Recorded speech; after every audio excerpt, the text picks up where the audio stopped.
Welcome, ladies and gentlemen, to another episode of Three Kings, Three Kings podcast, a subreddit to share our experiences following any kind of paranormal recipe, not just the titular Three Kings.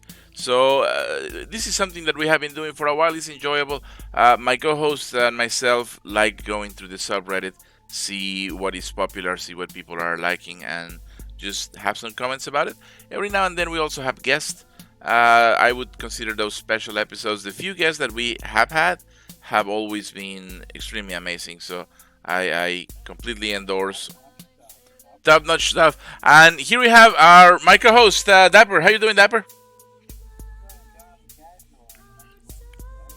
That's perfect. That is perfect. So, all right. So let's do what we always do. So what I'm sharing here is the subreddit. For anybody who has never seen the podcast before, as I was introducing, people come here and they post stuff that they have experienced in the paranormal realm. Typically, the kind of stuff that requires some sort of recipe or instructions, and we don't know. Honestly, nobody can know if the stuff that we are about to expose to you is fake or not. We take it on good faith, and we believe that nobody in the internet would lie, because why would they? So what I'm gonna do now is I'm going to sort and see what's been good this month. And SOS, this is serious. I think we covered this one in the last episode, so I am going to scroll down directly to one that I had seen before. Which one was it? We had seen this before the show. Dapper, do you remember which one it was? All I remember is that it was good.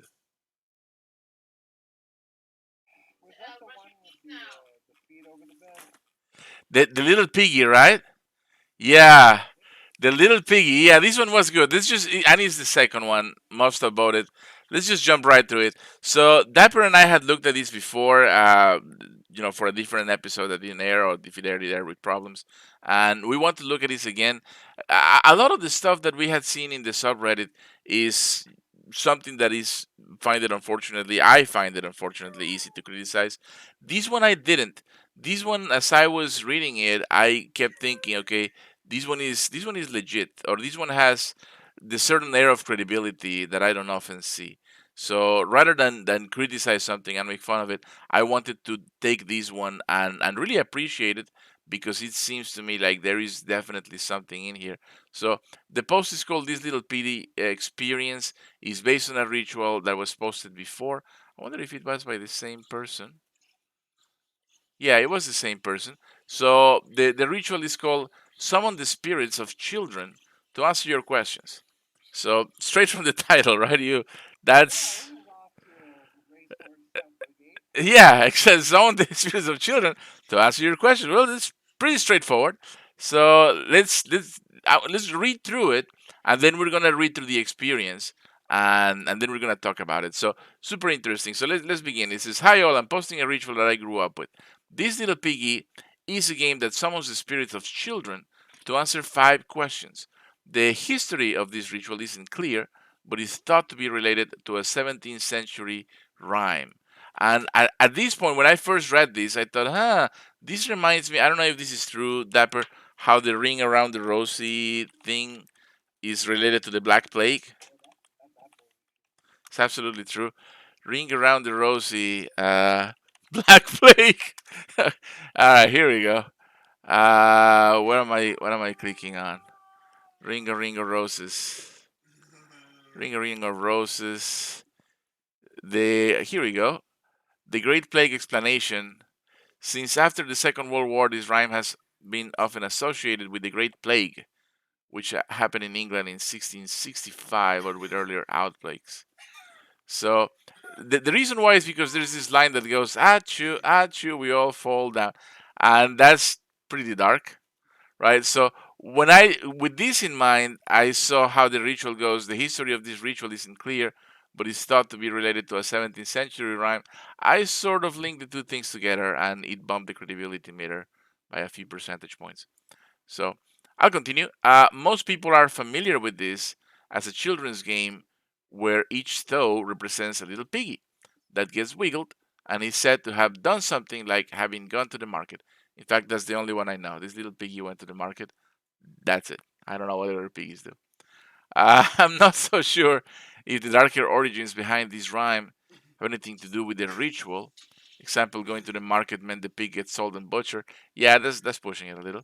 But I've been told toes being pinched and wiggled was a method used to determine if someone had passed away and to test for reflexes, particularly in children, during a disease epidemic in Europe. What? Yeah, that is dark enough for me to believe it, right? I mean, I can imagine a 17th century household with 8 children, because that's how the families were that time, and children number three, doesn't respond to his toes being wiggled anymore. Pretty dark stuff. So this ritual isn't necessarily the little piggy game you play with infants, but it's a similar concept. I learned this game slash ritual from my aunt, who used to live in Yorkshire. So everything checks out. I used to play this as a kid with her son, my cousin. Usually nothing happened, but one night I felt my toes being tugged, and my cousin was downstairs. I haven't played since, also known as a nope moment.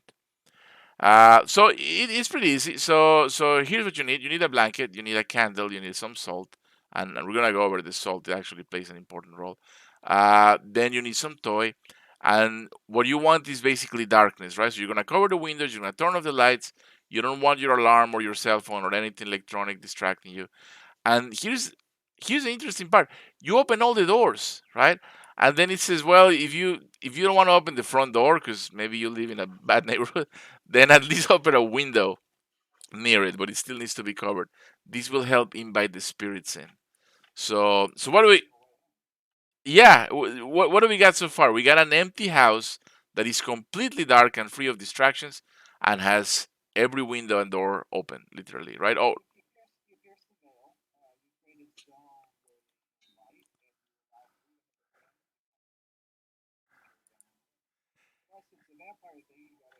you gotta invite them in. So right. So I'm reading this and I'm going, okay, this if I was a spirit and I saw a dark house and they opened the door, it's like, I'd be curious. Other,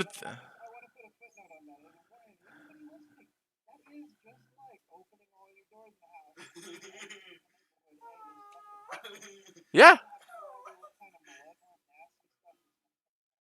yeah, come check it out. I mean, if you get children, you'll be lucky. So we'll find out. Other things to note: living near a cemetery or area where people have passed away may increase activity in your home, or the chance of calling negative spirits. So supply and demand, right? I mean, if you put the house in a place where there is a lot of demand, then some of that's gonna come to you. Uh,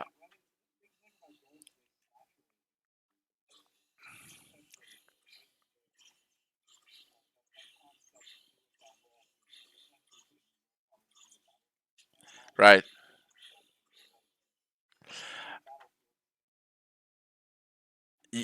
Dapper, I have just realized a horrible thing. I don't know that your voice is being captured.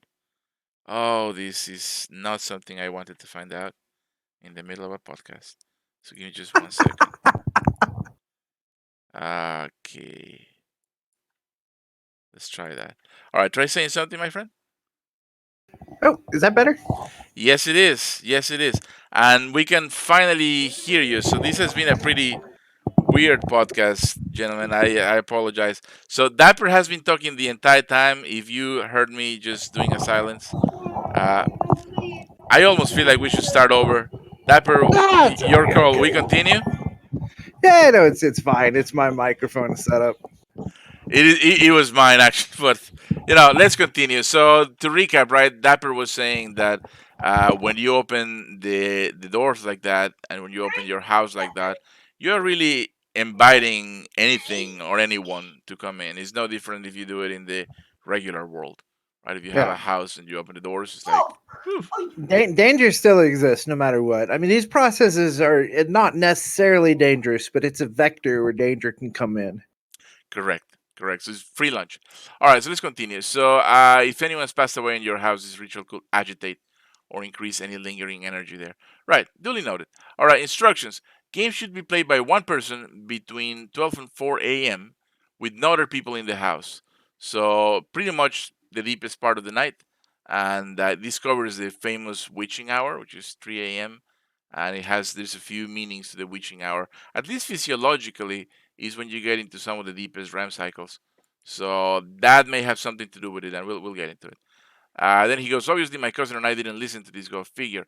After setting up, light your candle away from the bed so as to not accidentally knock it over if you need to get up in a hurry to abort the ritual. Nobody likes fire in the houses, not even the spirits. Lay down on your bed. The floor works too. Your feet should also be bare because your toes are going to be wiggled. Pull the blanket over your body, including your head, and leave your feet stick out.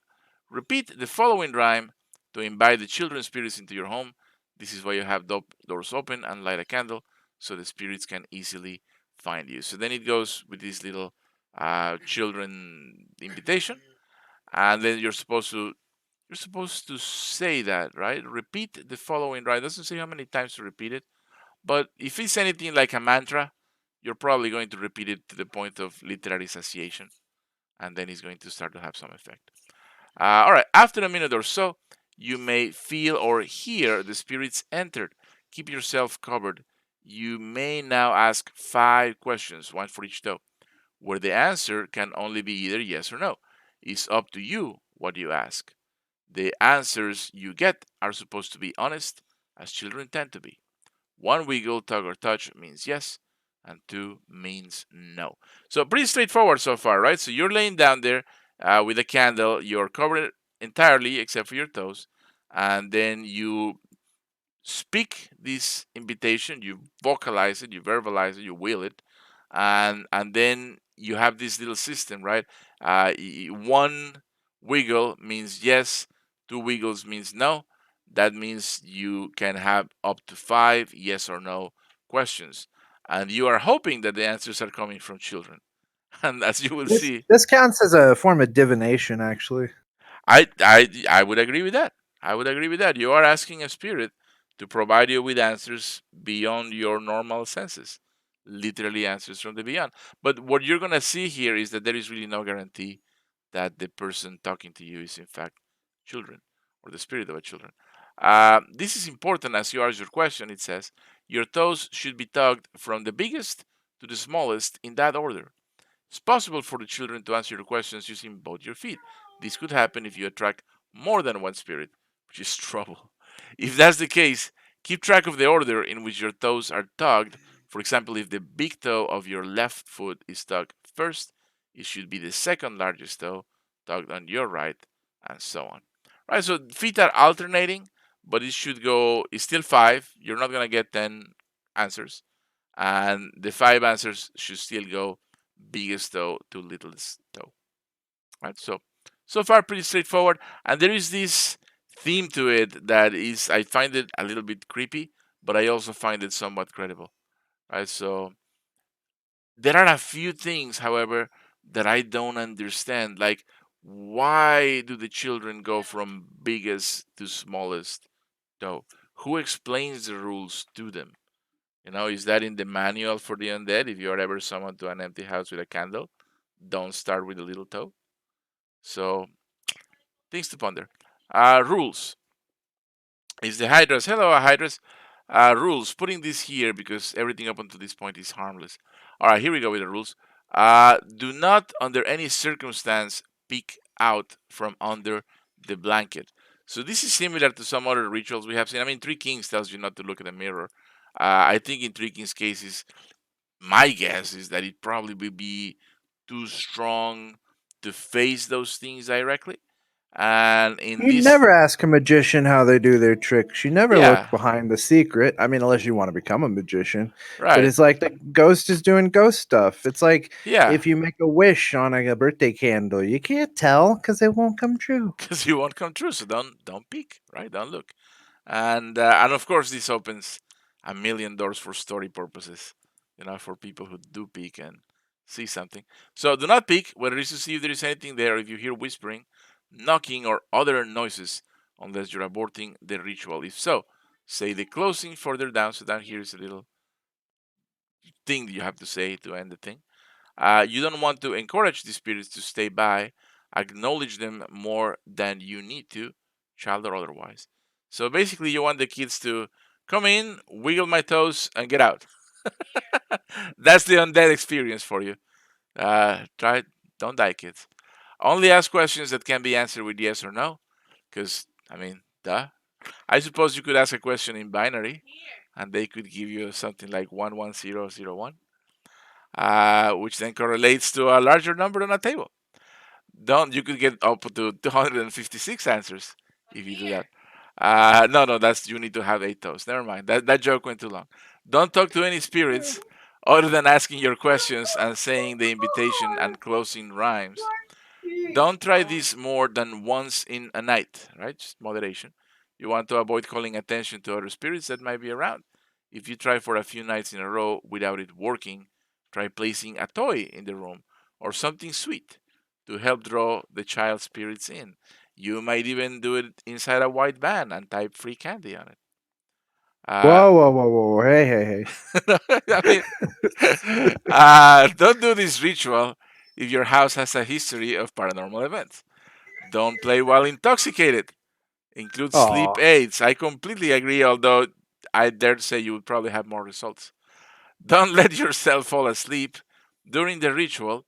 Once you start finish, this is important, right? If you are really bringing something in, I mean, if you are a believer, right? If you're not a skeptic and you really are bringing something in, then don't leave it in, right? And how many movies do you watch where there's a sudden jump and you wake up 3 days later and go, "What did I do?" exactly, exactly. Don't leave it in. Uh, Abort if any of the below things happen. All right, so let's look at the. We saw the happy use case. So now we're gonna see When the you were joking about the sound or binary, I pictured you look under the blanket and you peek, and the little creepy ghost kids open their mouth and just modem sounds come out. oh my god.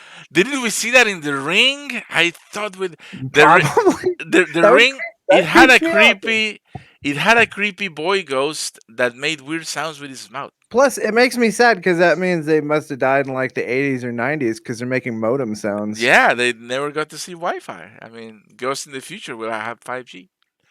Abort ritual if your toes are tugged out of order. So, shenanigans, right? This means something else is in there. It's not children. They haven't been taught the proper order of toe wiggling is in the rules, page 56 of the manual. They are a rogue and an outlaw. And you cannot control what entities you invite into your house. Like a Ouija board, you might end up contacting or inviting something in you did not want. So, toes Well, out of special order? needs kids have ghosts too. Fair enough. Fair enough. They might not just not. It's okay. Give them some patience. Just I give mean, it. let I them go. mean, yeah, yes, it's one, two Doesn't potatoes, mean three. it's a horrible demon monster snake or anything. Could just be slow. Who knows? If at any time during the ritual you hear doors slamming, knocking on the walls, or noises outside the room you're performing the ritual in, I mean, holy shit! Imagine this happening. Say the closing rhyme and leave the house. I mean, yes, doesn't have to be ghosts for that to happen. Could be your local crack addict, or your heroin junkie. He saw an empty house with the doors open, and he walked in and started slamming on the doors. So yeah, I would say abort. And he finds you below the sheet, and he's like, "Oh, I'm just 15 little toesies here, Yeah. you little piggies." Oh my And you're god. like, "Oh, it's a It's ghost." And a it's just ghost. And it's just a guy. Jesus. All right. That's a good scene. Especially if you hear noises in sets of three. This is so interesting. I don't know why it's one of those little details that they just throw out there and it gives you credibility and it's it's it's never explained. synchronicities. Things happen in loops. They happen in repeats, and usually three, which like celebrity deaths or celebrity births. Interesting. So three doors slamming, blam, blam, blam, knocking on walls, knock, knock, knock. So all right. So if that's happening, abort. Abort if you feel the blanket being pulled down off you. Yeah, that would be pretty damn creepy. Abort if your toes are tugged without a question being asked. Right, like he just likes tugging toes, man. He doesn't need to wait for a question. He It just means it's impatient. Yeah, he just came to do one job and he wants to do it and carry on with his undead life. So, for example, feeling your toes tugged before asking your first question, or having one tugged without having asked a question, for that toe. Or, and most obviously, you feel a sharp pain like a needle prick on any of your toes. So that's serious, right? That's someone who means you harm. Ooh, And oh yeah, that last one definitely. But it also means a lot of those are it's not following the rules, and if it won't follow the rules just for that part, what else will it break the rules for? That's why true, we establish rules when we contact entities, is so that we both come to a fair trade at the table. And if one's not being fair, then like that last one, they might be there to do some permanent damage. as absolutely, absolutely. And to be 100% clear, I don't encourage anyone to do this. I certainly wouldn't, right? So I get my answers from Google. Well, Uh, I always would advise it, and this is I know is your thing, and you advise your part, but my advice to people would be it's like deep sea diving. You know, yeah, it's like surfing on 50-foot waves. It's like everybody thinks it looks cool, but they don't see the people in wheelchairs afterwards. exactly, exactly. You couldn't. I couldn't have said it better. All right. To end the ritual, recite the following rhyme. So it's a little rhyme, same as the first one. You're supposed to say that, and if they're polite little children, they're supposed to go.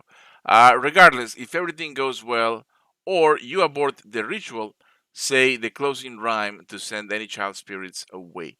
If you aborted the ritual, be sure to blow out the candle and leave the house immediately. Hopefully, the spirit follows you out. Hopefully. Well, I mean, better out than in, I suppose. You can return to the house after 4 a.m. When you return, immediately draw salt barriers. So remember, that was one of the ingredients. Salt barriers across each door's threshold. This makes it difficult for the negative spirit to follow you around if it's still there. Leave a window open so it has a place to exit your home and hopefully not get back in.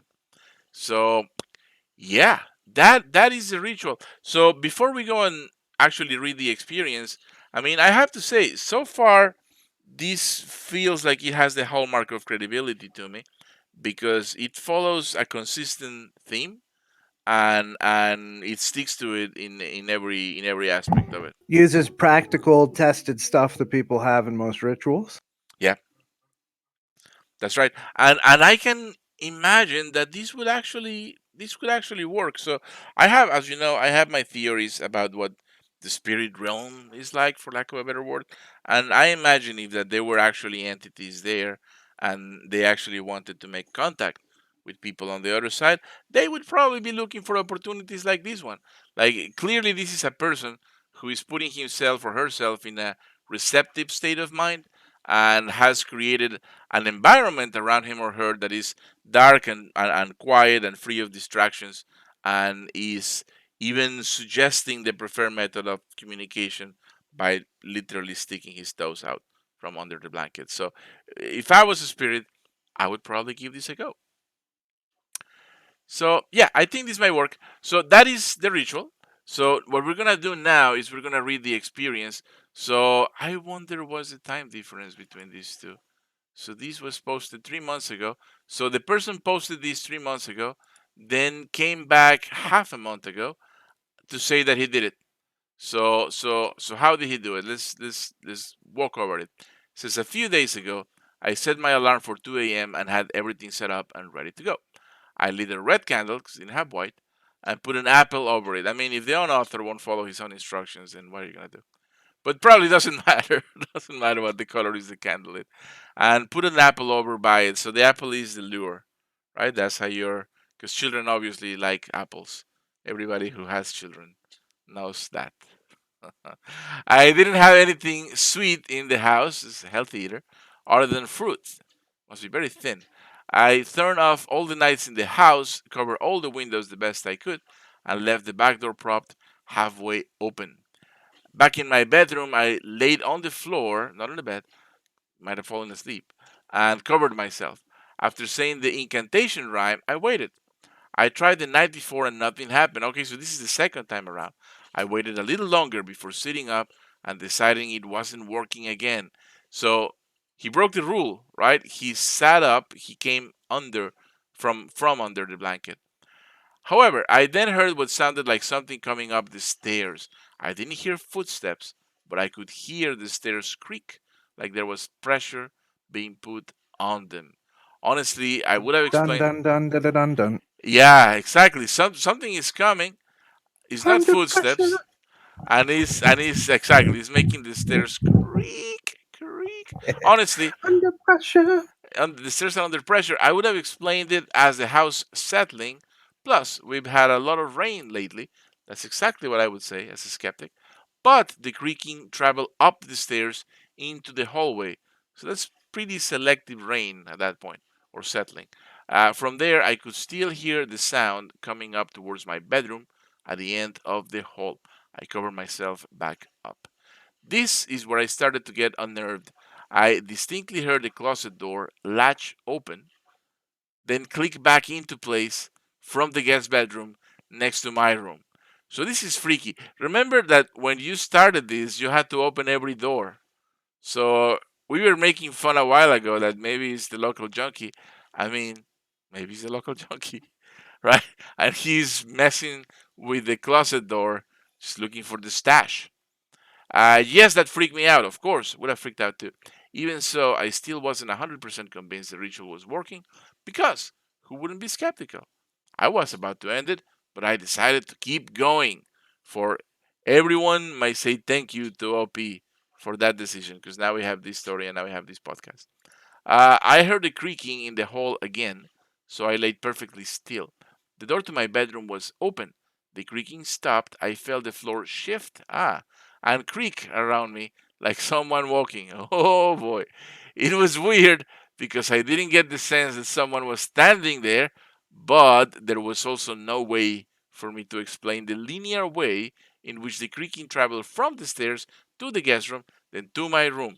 Plus, the latch opening and closing for the closet is harder to explain. So, it's right there, Dapper. It's about to get him. I decided to keep going with the ritual and ask my 5 questions. The first question I asked was about a relative. After maybe 30 seconds, I heard a creak by my feet before a cold sensation started building inside my left big toe. So remember the conditions to abort? One of them was pain like a needle. This is not that, but this is very close to that, right? Is cold sensation started building inside my left big toe.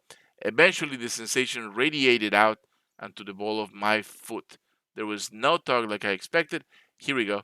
It was like an ice cold pin and needles feeling.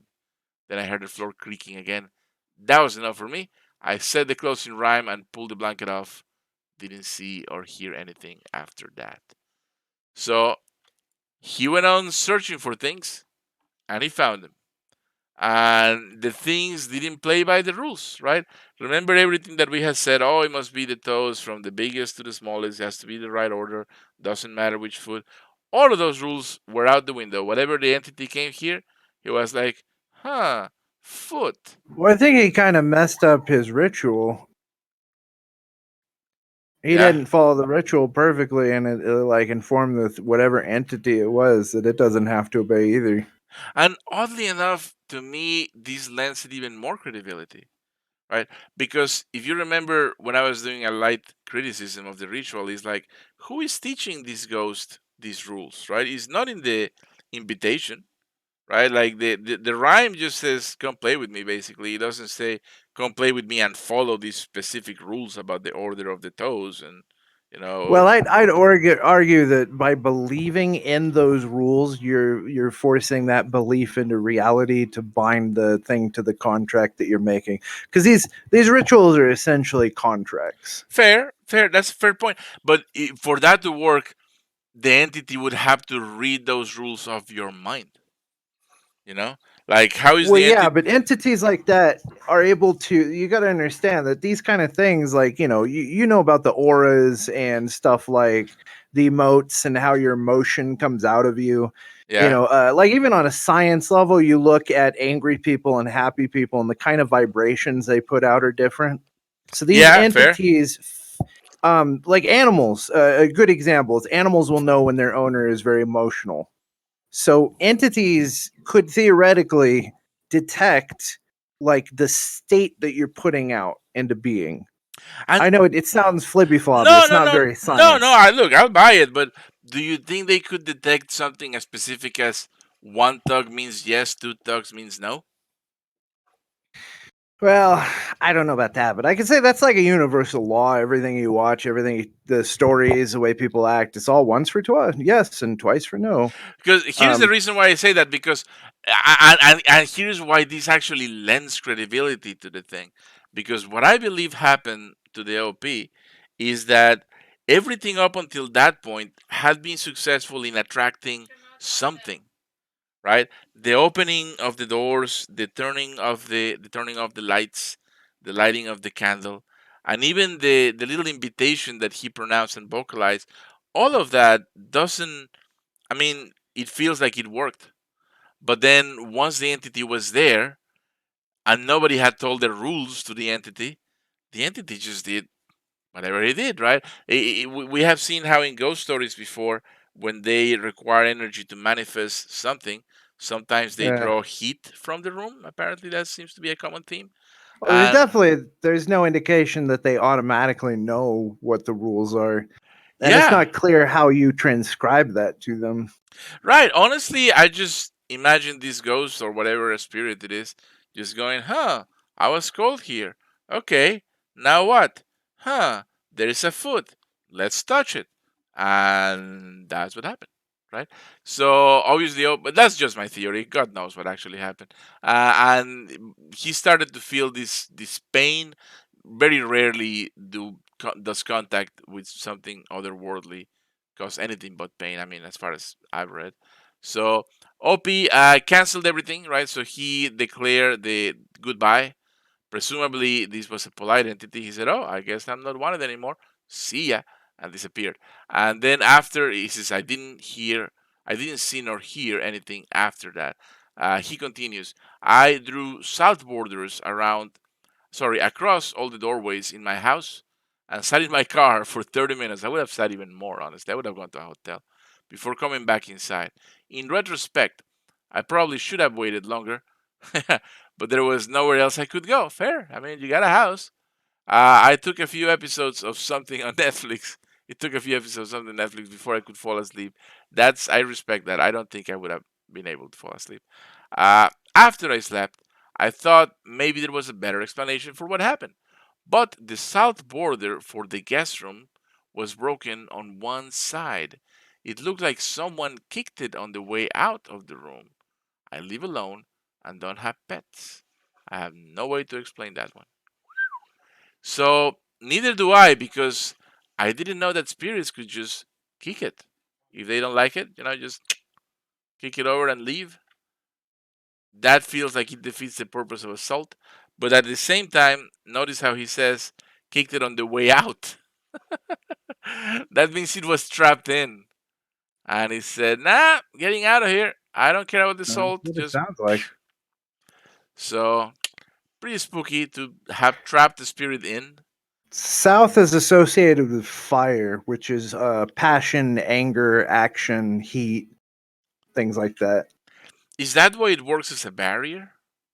I have no idea. Maybe there is no reason. No, I'm saying the direction of south is associated with the fire element, and Hmm. I don't know how it kicked through the salt getting out, but apparently once they found it was no longer bound to whatever they were doing, it Yeah. decided to flee. It was like, see ya. But notice from the point of view of this entity, this was basically a mousetrap with cheese and everything. You know? It's an empty house with all the doors open. You come Like in. Scooby snacks, but for ghosts. It's ghosty Exactly. snacks. Yeah, he's, oh, food. And then suddenly, shit, I can't get out anymore because now there is salt everywhere. My wife says booby snacks. Movie snacks. I would fall for those. I talked to a friend about it the next day, and she suggested placing a bowl of salt outside the threshold to my bedroom to ward off anything that might still be in the house. So basically, salt mine or salt bomb. So far, nothing too weird has happened, but I've found a few small things misplaced in the last few days. My keys that I put on my kitchen counter when I get home were in the laundry basket one day, and my TV turned on by itself when I was out in the yard on a different day. I've also heard a single knock from the bathroom when I was in the kitchen. I think it was a knock, anyways. Spoopy, I believe paranormal things can happen, but I'm also skeptical, and I think a lot of it can be rationally explained. Even so, I am not sure what to make of my experience. I haven't told my aunt about it, who I mentioned in my original post, you remember, from Yorkshire, but I might need to talk to her to get her input. So there it is. We had a person who invited someone in. Someone clearly came in, was trapped, then made it out, and for the next few days, it's been a little bit inconclusive whether shenanigans may still happen or not. What do you make of this whole thing, Dapper? I mean, it's all pretty valid stuff. A lot, most of these come down to, are they fooling themselves in the sense that they saw it and they believe in it, which is the greatest route to magic and ghosts, is fooling yourself into it? Hmm. Or are they fooling us? Or are they pulling a scam? Some people, it's authentic, and that's what they really believe happened.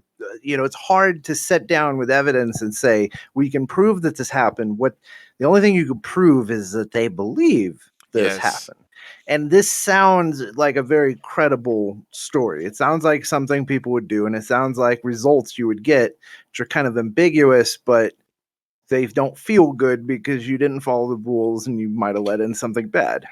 I agree completely. I agree completely. And there is one part that it, like, if this actually did happen, is the fact that the salt had been kicked out. That's not in your imagination. That's unless you did it and don't remember it. I guess that's possible. But for somebody who lives alone without pets and suddenly Right. have something I disturbed mean, like there's that, always Occam's razor, but it's very likely that it was whatever you were dealing with. yeah. So interesting stuff. The original ritual has a few more comments. So some of them are just typical reactions, people saying that it's interesting. There is this talk about windows. So person is asking if blinds would do. OP is speculating that it's probably fine because the point of it is just to have darkness. I would agree with that explanation. That's probably the point of it. They're asking if they have tried. 3 months ago, Opie said that last time he did this, he was 10 years ago, and that he's tempted to try it again. So we know how that went. I was talking to my aunt during Christmas, he said, and we got to reminiscing about it, which is what reminded me of it in the first place. So this happened. This happened. This happened to the OP. If the OP is gonna listen to this podcast, I would love to hear a comment or two. How are things now? Do you still find weird little happenings in the house? Are you still misplacing your keys and finding them in the laundry? Is the ghost still getting bored and trying to turn on Netflix while you're out in the yard? So I would like to find out. And I would like to thank the OP for posting both the recipe and the experience in Three Kings. I have gone through a lot of the stuff that we've posted lately, and I find this one to have, at least to me, a high degree of credibility for what it was originally and for the way it was followed. So this little piggy experience, ladies and gentlemen, get the spirits of ghost children to answer questions for you. And I think that is our podcast. We should keep it short and sweet and keep it just one experience. I think next week we're gonna go through the subreddit and pick something else that is sort of quality like this. Apologies for the technical problems that we had at the beginning with this sound, but yeah, I think this was an interesting little use of our time. Dapper, any closing comments? What else do you think? Well, I think these are interesting rituals. A lot of these that people have this urge to do, and some of them are kind of safe to do, but you're never truly safe when dealing with this stuff unless you arm yourself with the proper protection that you'll need. You have to Yep. do your research, read up a lot, try things, see what works, see what doesn't. Which is, the heart of chaos magic is find what works, use it. That's all it is. It's just like Jeet Kune Do, which was Bruce Lee's martial arts. You pick the Right. most successful adaptive tools in the toolbox, and if you get results, keep pushing those results. That's how science runs. Yes. Um, In fact.